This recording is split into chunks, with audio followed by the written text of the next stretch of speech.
Class 8 पुस्तक है हमारी दुनिया, इकाई 1 भूमि, मृदा एवं जल संसाधन। तो इससे हम भूमि के उपयोग के अंतर तक को देखे थे। अब हम भूमि उपयोग को प्रभावित करने वाले कारकों को देखेंगे इस वीडियो में। तो भूमि उपयोग को प्रभावित करने वाले कारक। तो पाठ की ओर बढ़ने से पहले हम आपको एक रिक्वेस्ट करते हैं कि मेरे चैनल को ज़रूर सब्सक्राइब करें, लाइक करें, अपना व्यू दें। Thank you so much. तो हम आगे बढ़ते हैं। भूमि उपयोग से हमारा अभिप्राय मतलब है उपलब्ध भूमि का विविध रूपों में होने वाले उपयोग के आंकड़ों से है। अब है प्राकृतिक भूमि उपयोग को प्रभावित करने वाले कारक हैं प्राकृतिक कारक और मानवीय कारक। प्राकृतिक कारक स्थलीय भिन्नता, जलवायु की विशेषता, खनिजों की उपस्थिति, मृदा की विशेषता इत्यादि कारक भूमि के उपयोग में बदलाव लाते हैं, परिवर्तन कर देते हैं। कठोर भूमि के कारण पठारी क्षेत्रों में कारखाने प्रमुखता से लगाए जाते हैं। वही मैदानी भूमि में विभिन्न प्रकार की फसल उगाई जाती है। मानसूनी जलवायु क्षेत्रों में धान की खेती की जाती है। शीतोष्ण जलवायु क्षेत्रों में गेहूं की खेती की जाती है। पठारी क्षेत्रों में खनिज उपलब्ध होती है, उनका वहाँ क्या किया जाता है, खनन कार्य किए जाते हैं। अब है मानवीय कारक। भूमि उपयोग को प्रभावित करने वाले दूसरा कारक मानवीय कारक।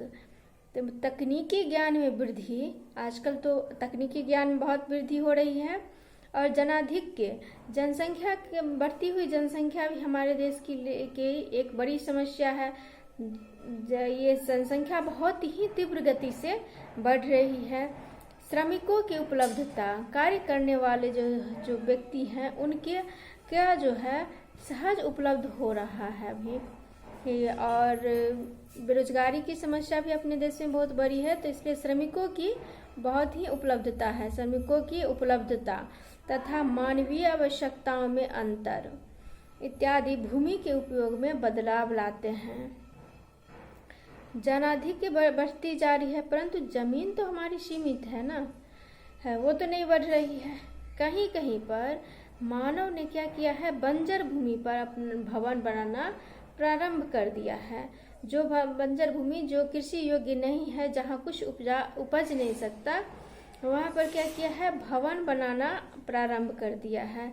राजस्थान के गंगानगर क्षेत्र में सिंचाई सुविधा उपलब्ध कराकर खेती की जाने लगी है। यह क्षेत्र देश की प्रमुख कृषि क्षेत्रों में शामिल है। मुंबई के निकट की दलदली भूमि को सुखाकर ठोस भूमि में बदला गया है तथा वहां नवी मुंबई शहर का विकास किया गया है।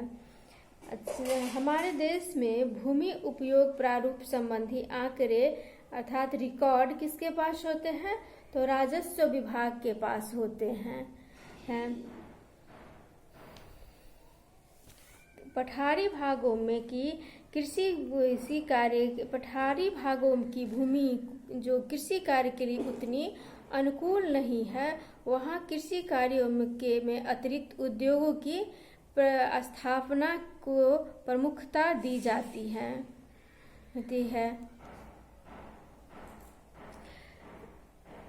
मानवीय जरूरतों में बदलाव आने के कारण वन क्षेत्र को साफ करके आदिवासी क्षेत्र कृषि क्षेत्र के रूप में उनका विकास किया जाता है। तो कभी कृषि क्षेत्र को आदिवासी क्षेत्र के रूप में विकास किया जाता है। कृषि योग्य भूमि पर कारखाने भी लगाए जाते हैं। कभी कभी तो आदिवासी क्षेत्रों की जगह पर सड़क मार्ग या रेल मार्ग भी विकसित कर दिए जाते हैं।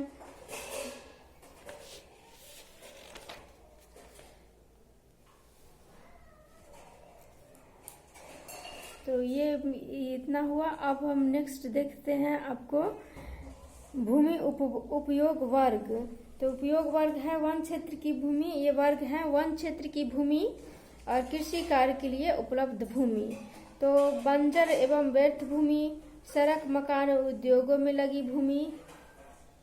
प्रतिभूमि, चालू प्रतिभूमि कौन है?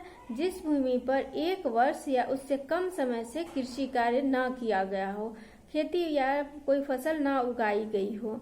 अन्य प्रतिभूमि, जिस भूमि पर 1 वर्ष से अधिक तथा 5 वर्ष से कम समय से कृषि कार्य न किया गया हो, कोई भी फसल न उगाई गई हो। अन्य कृषि अयोग्य भूमि, अस्थायी चारागाह की भूमि। और ख है कृषि योग्य बंजर भूमि, जिस भूमि पर 5 वर्ष से अधिक समय से खेती नहीं की गई हो।